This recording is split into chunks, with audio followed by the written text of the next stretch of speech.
Ang intense ng mga kaganapan ngayon sa abot kamay na pangarap sapagkat ikakagulantang ni Lynette ang mga matutuklasan niya sa asawa niyang si Doc Carlos. Dito nga ay mabubuo na ang loob ni Doc Lindo na sabihin kay Lynette ang katotohanan na hindi totoong tanyag si Zoe at si Doc Carlos ang talagang ama nito.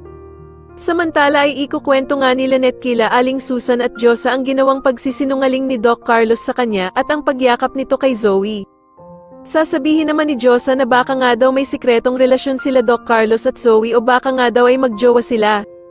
Pero awatin naman siya ni Aling Susan na malabo nga daw na magkarelasyon sila, bagkus ay mas malaki daw ang chance na mag-ama sila. Samantala matapos ngang makapasok ni Moira sa loob ng selda, ay puro pagpapahirap na nga ang naranasan nito dahil sa dami ng taong galit sa kanya. Subalit nagsisimula pa nga lang ito dahil sa makikilala niya pa nga lang ang sobrang magpapahirap sa kanya at eto nga ay walang iba kundi ang may-ora ng selda na si Madam Lotus. Dito nga ay biglang hahawakan ni Madam Lotus ang leeg ni Moira habang kumakain ito para mag-hello dito. Pero mapipiko naman ang bruhang si Moira dahil nga sa kumakain siya nang sakalin siya sa kanyang leeg kaya naman ay sisigawan niya si Madam Lotus at patatabihin pa nga ito. Ngunit mali nga nang binangga itong si Moira dahil sa magagalit si Madam Lotus at bigla nga siya nitong tutusukan ng tinidor sa kanyang likuran. Kaya naman ay mapapasigaw na lamang nga itong si Moira sa sobrang sakit at dami nga ng dugo na makikita niya sa kanyang katawan.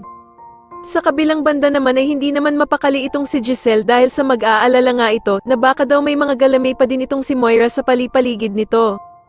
Akalain naman ni Doc Robert na si Zoe ang tinutukoy ni Giselle, kaya naman ay pagsasabihan niya ito na tigilan na nga daw ang kanyang anak na si Zoe. Pero agad naman siyang sasagutin ni Giselle na hindi naman daw si Zoe ang kanyang tinutukoy kundi ang mga tauhan nito sa labas na maaaring tumulong para matakas siya sa selda. Sa tingin niyo dapat bang isama ni Lynette ang asawa niyang si Doc Carlos sa kulungan kasama ang bruhang si Moira? Mas lalo na nga talagang nagiging exciting ang mga susunod na kaganapan kaya naman ay mas lalo pa nating abangan ang mas lalong gumigandang abot kamay na pangarap. Maraming salamat po sa inyong panonood at sana po ay mas-subscribe niyo ako. Maraming salamat po.